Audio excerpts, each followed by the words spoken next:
അച്ഛൻ എനിക്ക് ഒരു ഗ്ലാസ് വെള്ളം വേണം കുടിക്കാൻ. ഇത് നോക്കിയേ, ഒരു വെഡിങ് ബ്ലൗസിന്റെ വർക്ക് ചെയ്തത് ഇപ്പൊ വന്നിട്ടേ ഉള്ളൂ, സ്റ്റിച്ച് ചെയ്തിട്ടില്ല. ഇനി നമുക്ക് സ്റ്റിച്ച് ചെയ്യാൻ നല്ല വർക്ക് ഹൈലൈറ്റ് ഒക്കെ ചെയ്ത് ഞാൻ കല്യാണത്തിന് പോകുന്നു, നീ വരുന്ന? അതുപോലെ തന്നെ 2 വർക്ക് ബ്ലൗസ് ചെയ്യാൻ വേണ്ടിട്ട് വന്നിട്ടുണ്ട്. ഇതിപ്പോ വന്നിട്ടേ ഉള്ളൂ, നമുക്ക് എമർജൻസി ആയിട്ട് കൊടുക്കേണ്ടതാണ്. ഇനി ഇത് ചോദിച്ചോട്ട് വിടേണ്ടതാണ്. മെഷർമെന്റ് ഒന്ന് എടുത്തോട്ടാ.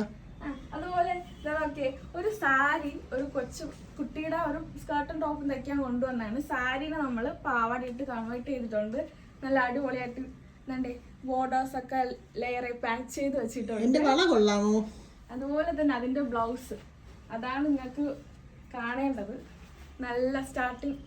ഇത് അമ്മയുടേതാണ്. അമ്മയ്ക്ക് മോളും കോംബോ പോലെ ഒരുപോലെ ആണ് ചെയ്തിരിക്കുന്നത്. ഇത് അമ്മയുടെ ബ്ലൗസ്, മോളുടെ ബ്ലൗസ്. എന്റെ പൂ കൊള്ളാമോ? ഇത് ഒരു സ്റ്റാർട്ടിങ് വർക്കിലാണ് ചെയ്തിരിക്കുന്നത്. നല്ല അടിപൊളിയായിട്ട് സ്ലീവ് ഒക്കെ നല്ല ഹൈലൈറ്റ് ചെയ്ത് നെക്കും സൽവാർ കൊള്ളാമോ? ഒന്ന് പറ. കളറാണ്. അതുപോലെ തന്നെ നമുക്ക് ഇനി ഇത് ഒരു വർക്ക് ചെയ്ത് വന്നൊരു ബ്ലൗസാണ്. ഇത് സ്റ്റാർട്ടിങ് വർക്കിൽ വരുന്നതാണ്. ഇത് നമ്മൾക്ക് സ്റ്റിച്ച് ചെയ്ത് ഉടനെ കൊടുക്കേണ്ട ബ്ലൗസാണ്. ഞാൻ എന്തൊക്കെ ചോദിച്ചിട്ട് ഒന്നും മറുപടി പറഞ്ഞില്ല. അപ്പം പിന്നെ താങ്ക് യു, എൻ്റെ എല്ലാ കസ്റ്റമറിനും താങ്ക്സ്. Okay, by.